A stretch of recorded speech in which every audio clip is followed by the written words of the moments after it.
And we are back on Real Talk. I am joined by Hazel. Great to have you here. Hello, great to be here. Thank you. And let's just jump into it. Tell us a little bit about you. Well, I'm a classic model. Classic models tend to be over 40, in my case 50. I've been modelling since I was 18, really. I was at university doing an English degree, and then I got spotted to do modelling. So my life really has been it's gone off in a different direction to the one that I was set on. And I've taken what was the one you were set on? I was going to be an English teacher. Okay. But I couldn't pass my maths GCSE because I'm terrible at maths. So. Okay. So you went on this journey. Yeah. So I Okay. took a gap year to do modelling. I got spotted and did very well at that, and then it just continued. And I'm just lucky, I guess, that each decade. I mean, at 23, I thought my career was over because in those days it was. Mm.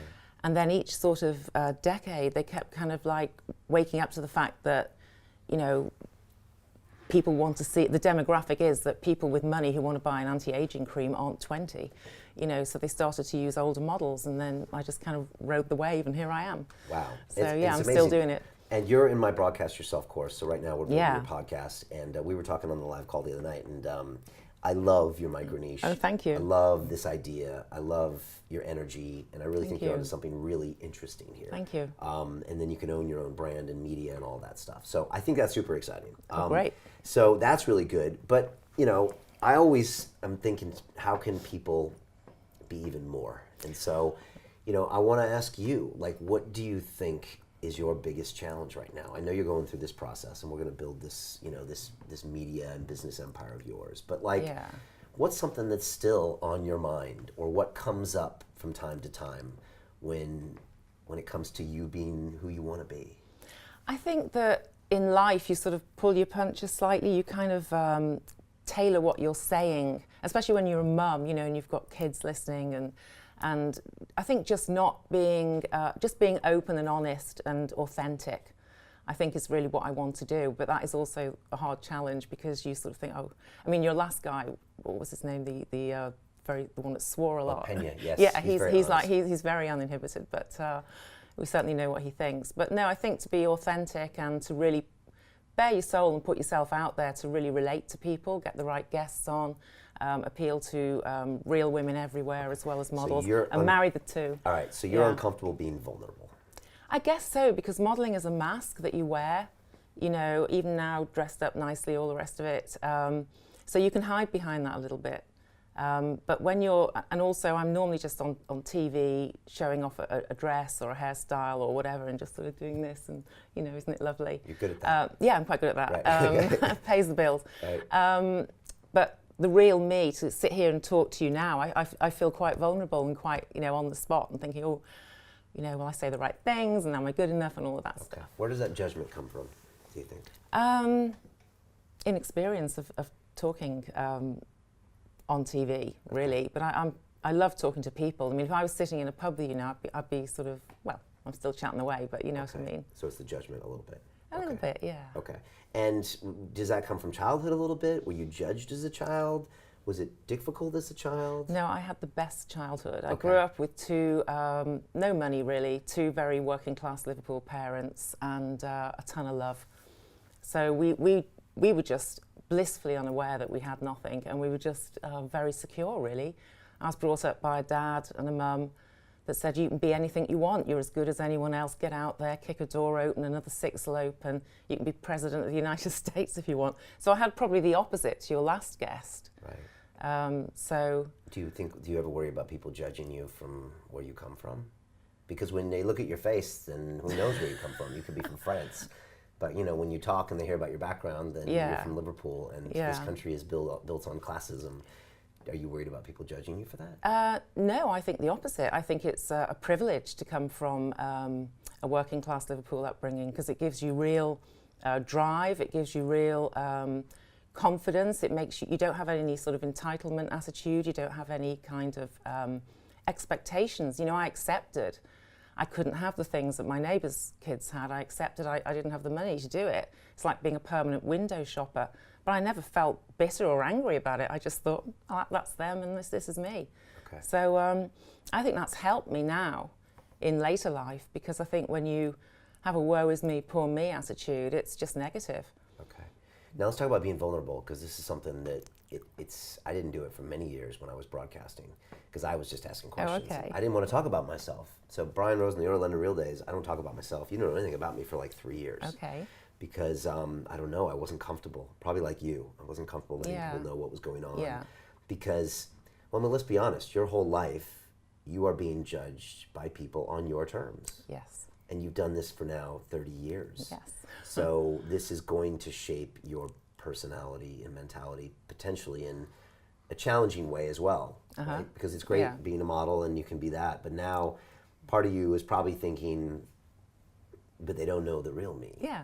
They know the one on the magazine. And so the real me, I know how they feel about that because I'm still getting work and I like the way I look, and so who cares? Yeah. But the other me, I don't know. It's a real question. So to open it up, and then maybe someone doesn't like it. Yeah. I mean, there's always, I think as a model you get judged. Getting back to your question about judgments, I think as a model, there's an immediate discrimination, not within the industry, because people have all this sort of empathy for each other. It's a tough industry. I didn't find any bitchiness at all. The girls backstage were all kind of sympathetic to each other that we've got to go off and do a lingerie catwalk show, and we all feel like, oh God, really, you know? But we do it. But in real life, at the school gates, you know, oh, here she comes, the model. She must think she's fantastic. She must be conceited. She must have a low intellect. She must be after my husband, you know, or have an eating order or something. And, you know, it's all this judgment, really, and sometimes leaving you out of the sort of the gang because they think, well, that doesn't apply to you if they're talking about something, you know, like dieting or something. So it's all right for you attitude. Right. So that judgment's quite harsh. Yeah. Because you're just a person really behind it. Okay, and so having a podcast is a way of cracking this right open. Yes. Okay, so you're really confronting your fears by doing this. Yeah, I'm way out my comfort zone right now. Way out comfort zone. Okay, now this makes sense to me because I can see everyone making all these assumptions about you because of what you do, and everyone also to feel intimidated and can be like that. So that obviously that almost isolates you most of your life from normal people. Apart from all my friends are all models as well, so that's quite nice. Not anymore. I mean, I've got wonderful friends from all aspects of life and all walks of life, because that's who I am. I'm not that person that you just described, the ones that they... And once they get to know me, they say, oh, you're really nice, like they're surprised. I always find that a bit upsetting. Like you thought I was a complete bitch for 6 months, but now you bothered to talk to me, you know? Well, it's funny because you were just describing behind the scenes in the runway and how difficult it is, and I was just thinking, I'm sure that is hard work, but since it looks so glamorous, everyone thinks you guys have easy jobs. Yeah. Since you're beautiful, life must be easy. Right? Well, yeah. Rich people get the same thing. Since you're rich, you must be privileged and your life is easy. It's all right for you. Yeah, and then you can't complain. Same with if you're beautiful, you can't complain because you have it better than everyone else does. And they don't realize you're a human. They just want to knock it out of you. So you get bullied, you get people trying to knock you all the time, trying to pull you down, you know, bitchiness. And you think, what have I done? You know, what have I done to deserve that? I mean, not for long. When they get to know you, it's great, you know. But models are just vulnerable, insecure women who happen to look a certain way. You know, because you look a certain way, it doesn't mean you're a model. It doesn't mean you've got the personality to be a model. You know, I wanted to be an English school teacher. I mean, it wasn't a school teacher. I wasn't really concerned with how I looked. I just grew to a certain height and a certain look where someone decided I fitted the bill. But it doesn't mean I have the personality or even the ego for it, really, or the interest in posing around the place. You know, it wasn't really what I wanted to do, but it gave me I had a very instrumental attitude towards it, and it gave me a great fly-on-the-wall position to really enjoy running around and doing all these assignments and traveling and meeting great people like you know, characters and interesting people and entrepreneurs and designers and fabulous creative people, which is very exciting.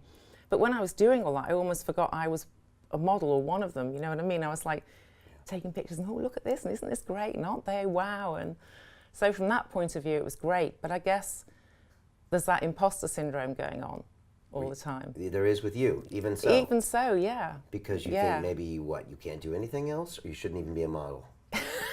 Which one is brutal, it? Brian. Well, you brutal, said, Brian. You said imposter syndrome. So I it's think both. imposter syndrome is quite a common but which part phenomenon was for it women. One of those? Oh, for me. Yeah. Feeling that I wasn't a real model, that someone was going to tap me on the shoulder and say, "Hop it, love, get back to Liverpool. What are you doing here? You're not a model." Okay. Like I'd won a day out or something. And it carried on. Not supposed to be models. Oh, they're beautiful, Liverpudlian girls, actually. But you come back to that quite It's the a bit. Irish gene, yeah. Right. But it does come up to you. It comes in your mind. Yeah, of course, So of course. okay. It's an insecure profession as well. You never know. Every job could be your last. Right. And you've got bills to pay and mortgages and all of that, and someone might just say, "Sorry, we're bored of you now. We want the next, Hazel to come along." Okay. All right. This is super helpful for me. What I want to make sure that doesn't happen is for this to infect your podcast. And I want to make sure you can go in and be all vulnerable and all in on it, because otherwise it just won't be successful. And people can tell on a podcast because it's unedited, and audio can actually reveal a lot, and video too. And if they don't feel like it's you, or they don't feel like you're being completely honest and vulnerable, then they're not going to connect with you. Yeah. So that's why this is exciting and challenging for you. And you obviously have a few hang-ups here, which is good. I appreciate that. We all have imposter syndrome in some way. And I know you say you're super proud of your Liverpoolian roots, but you keep bringing it up a lot. And I know you are, and you should be, but it's something that your brain processes logically, but reacts to emotionally. Is that fair enough to say? I think that's a very astute way of putting it. So I think we just need to address that to make sure that those reactions don't stop you from being vulnerable and creating this great podcast. Because this is a different job.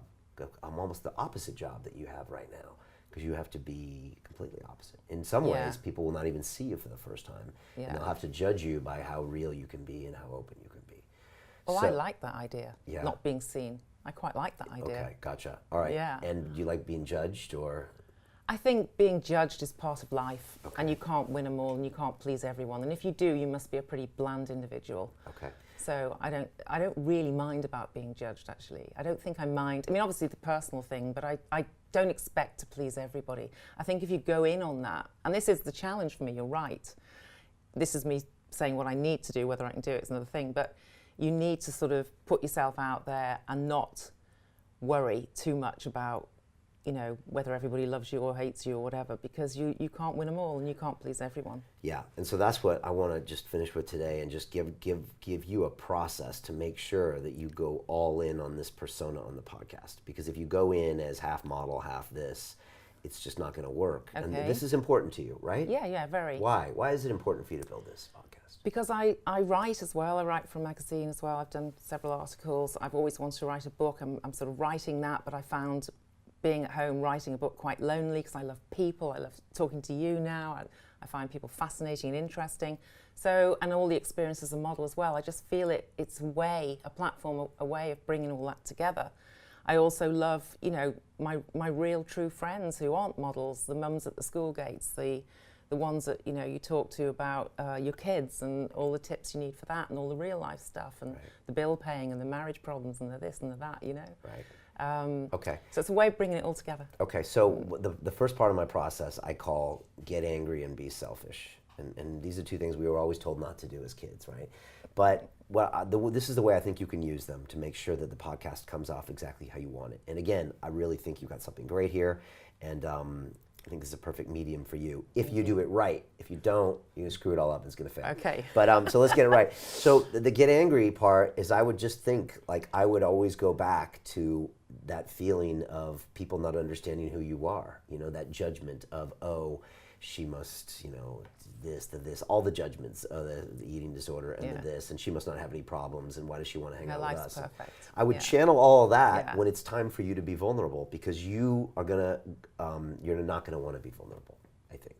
And so, but if you're not, there's no way you can connect with an audience in a podcast. And if you try to give them a little bit, they know that you're just kind of phoning it in. People really smell out when you're not authentic, I think, in situations like this. They do. And so before you start each episode, I think I need you to take a moment and channel all of those judgments that you've had in the past by people, and all of that feelings of being an imposter. And then you say, you know what, I'm going to take all of that, and I'm going to now make sure that this Hazel is going to go in and be 100% authentic. And I don't care what anyone thinks about me. I'm going to be straight. I'm going to be honest. I'm going to talk about how I feel, and I'm going to add value to these other women through my journey. And I'm going to tell them all these things. I'd love it if you told them the stuff you told me as well. Yeah. And every time you feel like you're going to default back and go into maybe I'm going to take a little bit off that, I would just go back to that those other feelings. Thank because you. those feelings will help you get in there. Does that make sense? Absolutely, and I do want to do that very much. I mean, there's no point otherwise. I don't want an ego podcast, the me, I. I was doing the research from your module today, and I had to look at competitors' podcasts, and anything to do with modelling or fashion was very me and I and me, and I thought, no, I don't want this really to be about me. I want to look out at the world. I don't want to look at me anymore. You know, I want to look at other people and really make it authentic and be my authentic self. Yeah. Right. So I really heed that advice. Yeah, so do that. The other thing I like to say is I always tell people, get selfish. And what I'm saying with get selfish is I'm saying that you need to just purge anything in your brain or anybody around you that's trying to make you be someone you don't want to be in that moment. So for you, I think it's maybe mostly your mindsets, unless you have other people that think, oh, you shouldn't do this. Now, you maybe get some friends that say, you shouldn't say this on your podcast, you should be this, you should be that person. But if you want this to be successful, and I know you do, you need to purge those people that don't believe you're not doing it right, because I think you're doing it right. Thank you. And purge the negative self-talk that's going to happen. And it's going to happen all the time. And wait till you start getting feedback from the public. We've got a whole module. I don't think I can stand that. All right, I've got module 6 is on haters, so we're going to get there. But another thing I'll tell you after this, I've got a phrase that I'm going to teach the course in the next few weeks, but I'll share it with you. But I need you to just purge all of that negative self-talk, because it's going to come off on the show. So before every show, I would take a moment and I would get angry, and I would take a moment and get selfish and purge that stuff. So I would take a moment and just say, you know what, I remember all of these feelings and judgments that people had of me as a module, and they thought I was this. And guess what? I'm not that. I'm going to show them who I really am. And then I'm also going to take all of these other feelings of potentially people judging me for what I'm going to say, and I'm going to put that aside. And then when you turn that microphone on, you are the most genuine, real, congruent version of yourself, warts and all. And talking about real emotional struggles you go through, issues in the industry, issues in aging and staying beautiful. Issues. I mean, this is so important. That's why I think such issues. And if you can't be honest, you're going to fail. And even if you're 50% honest, you'll fool them for a little while. But I'll know it, and people will know. They'll know that. I know what I know about new media is, since it's usually not edited and it's long form, like, people know who you are. People used to meet me in the street. And they're like, Brian, I've watched all your episodes. I know who you are. And I used to think, no, you don't. But they do. They do. They actually do, because it's me. It's me. Yeah. And they've seen all the good and all the bad. So channel that before you go in. That's what I would say is like super important.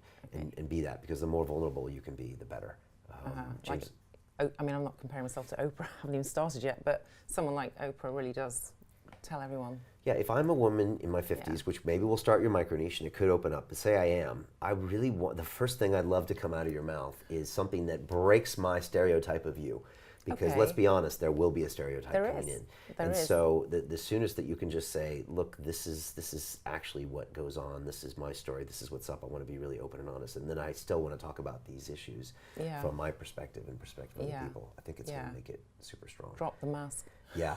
The other thing I like to tell people is I call something called pay price to action, which is when you do something that means you can't go back on what you said you're going to do. Now, you're already starting a podcast, so I'm going to hold you accountable to that. Okay. But I mean, I think it should just make sure that it's part of your mission statement for this podcast, that one of your top core values is that vulnerability.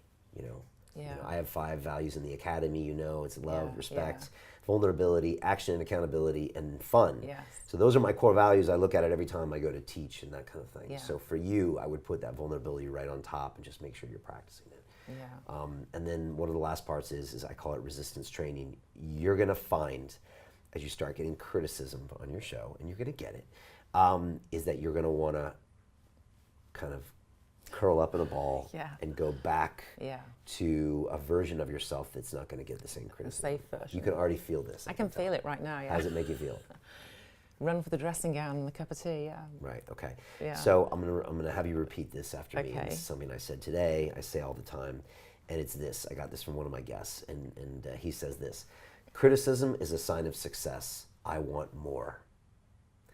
I'll say it again. Criticism is a sign of success. I want more. This is something Grant Cardone told me. So say it with me. Criticism is a sign of success. I want more. What does that mean to you? It means you want more criticism, because at least people have bothered to engage with you in some way. It means you're doing something that matters. If this is just model talk and you're telling me the best heels to wear when you're 50, no, it's boring. Everyone's gonna love it, like an avocado, right? And that's boring. There's a lot of avocados I know, around. but everybody loves avocado. But you're not gonna have them as your keynote speaker, are you? No. So my point is that you should be putting out content that's going to, some people are going to like and some people aren't going to like. Yeah. And criticism is a sign of success. And it's Yeah. hard to understand that. Yeah. But I would rather put out an episode that people hate and love than put out an episode that no one says anything about, or they all say, that was really nice, Brian. Yeah, true. So that's what makes great content. That means you're actually saying something important. Yeah. So if you're going out and you're really a voice for women over 50 and talking about their issues they have with beauty, which is so goddamn complex. Yeah. I mean, it's in some ways the essence of being human, isn't it? Yeah. We all think about what we look like Yeah. all the time, and it affects probably 98% of our choices. Yeah. And you are here to deconstruct that in Yeah. a super real, raw, honest, vulnerable way, where you're willing to open up your guts every weekend and just let us rip them out and look inside of them. Like, if you can do that, then you'll be successful. Well, that is kind of the essence of what I want to do. Okay. I mean, it's scary and it's terrifying when you really identify it for me like that. But it is the essence of what I want to do, because I'm not that archetypal model. I'm actually more, real person mum. I just happen to be a model as well. So yeah, there is that sort of juxtaposition really of the two. But it's all about marrying those two together and showing the vulnerable side of these so-called perfect species models. Not that I'm perfect, but the ones they see on Victoria's Secrets and in the magazines that are all retouched, or on Instagram everybody's retouched, which I find quite, going off the subject slightly, but I find that kind of ironic in a world where we're all trying to be more authentic and real, and all body sizes go and everything goes. And then you've got people trying to look perfect on Instagram. It's kind of like so many confusing messages out there. Yeah. This should be one of your core values. Yeah. And I'm going to even challenge you even further. I would say that God, that your tagline or something you say in the beginning of every episode puts this right to the forefront, to where that way you are constantly reminded and we're holding you accountable to give this version of it. And that way you have to be this person. Yeah. I think you will be anyways. Thank but you. that way the people know what they're getting. I'm here to tell you, what is your podcast? Is it the blah, blah, blah, blah, blah, blah? I'm here to investigate why we do what we do, to give you, and that's what I want to know. So if you can put that out there, then it's going to happen. And then the last thing is, you're on my course, so you're going to do 8 episodes in the next 6 weeks, and then to keep going after that. Are you nervous? I'm very excited by it, actually. I'm really driven by it. I love it. It is a challenge. Sometimes I just sort of circle around my desk with the computer on and sort of think, I'd like to go to the gym now. And I think, no, sit down and do it, because of that accountability sheet. So it is good. The pressure is good. I work well under pressure. I'm one of those people, if I've got an hour or a year to do a task, I'll take a year. You know what I mean? Yeah. Whereas if someone like you is beating a stick, it will make me do it. So I like the fact that there's the accountability sheet, and the tasks are really positive and helpful and productive. So I'm really enjoying it. Okay, good. Accountability is key, and I'll share one final thought, and you know this, but I'll share this to everybody else, and it's something I say in the academy. Version 1 is better than version none. Yeah. And so the entire time on this course, I'll be pushing you, and I'll be pushing anybody I meet in the streets, and I'm constantly pushing myself, is that we all want perfection, right? I'm sure you want to be perfect. Your industry is about somewhat perfect attaining. And yet perfection is procrastination in disguise, because we want it to be perfect. And it's like, why does it have to be perfect? There's a lot of psychology there, because I'm going to be judged by people, blah, blah. Yeah. But if you don't put something up, you can never learn from that and progress. So I always tell people, if you are not slightly embarrassed, slightly shocked and horrified by your very first podcast, you waited too long. Okay. Period. Okay. So it's supposed to be not pretty. It's supposed to be rough around the edges. That's great. That's what we want. That means we got it done, and we didn't wait 6 months until it was pretty. And that means we're going to go much quicker, much faster, and you're going to improve so much more. So that's what we're going to do with you. Yeah. Look, I appreciate you being honest about this stuff, and I would just say, whenever you're feeling one of those weird, uncomfortable reactions, go back to, maybe that anger is the best thing to go back to. Like, people think they understand you, but they don't. Yeah. So this is my forum to show them who I am and what my struggles are. Being judged on what you look like. Yeah. It's wrong, really. It's I mean, wrong. that's the irony of my thoughts for a model, is that I think it's totally wrong to be judged on what you look like. Yeah. Or do people become what they look like? That's another debate. Yeah. Or do people, change accordingly, or Right. and vice versa, So that's the emotion I want you to channel every time you're having a piece of resistance in this course. Like, so every time you're like, I don't know if this is right or if I'm gonna, just be like, all right, why are you doing this? I'm doing this because I don't like the fact that I'm being judged by what I look like, and people assume these things about me. This is my chance to get on the microphone and either prove them all true, which probably won't happen, or be you. And I mean, you're really good here. So once people see it, it's gonna be fun. But if you're getting any of these points of resistance, go back to the anger for a bit. Go back to the selfishness, which means purge all of the negative thoughts.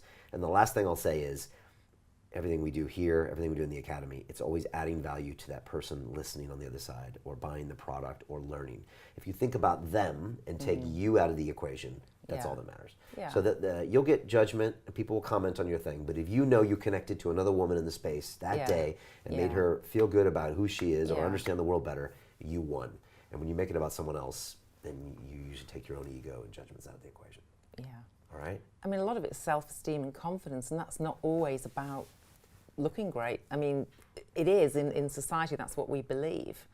But sometimes people with most self-confidence and self-esteem aren't the best looking, and vice versa. That's another irony I'll be exploring. Good. I'm looking forward to it, for sure. Okay, thank you. All right, good. How do you feel? I feel like I'm going out of my comfort zone. And I'm glad about that, because I think that's what life's about. If you don't push yourself out your comfort zone, you can just stay in this kind of bubble of safety and achieve nothing. So, and even if I fail, I'm not talking about the podcast, I really believe in that, but in other things or whatever, I think, as you say, it's important to have a go. So there's no such thing as failure, really. Not at all. And all the people we admire all did something they weren't prepared to do. They all failed. We just don't look at their failures. When's the first episode coming out? 2 weeks, right? Yeah, I think or next week? I think next so. week, I'm maybe? not sure. How can people follow you on Instagram? What's the name of your podcast? I'm just Hazel Englander on Instagram. I mean, it's still very modelly at the moment. Okay. But are you going to be posting your podcast stuff on there? Oh, yes. Yes, you will. At Hazel Englander, follow her. The first podcast is coming in 2 weeks. She's going to put an iTunes link on there. Download it, listen to it, give her some feedback, good and bad. Thank you. Right? So now we're holding you accountable. Okay, gosh. And be vulnerable. If she's not being vulnerable, leave her a comment and said she's not doing what she said she was going to do.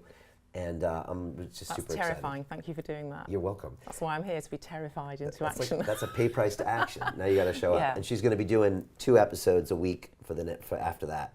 And she's putting out that great content and learning in the process. It's fabulous. Thank you. It's very positive.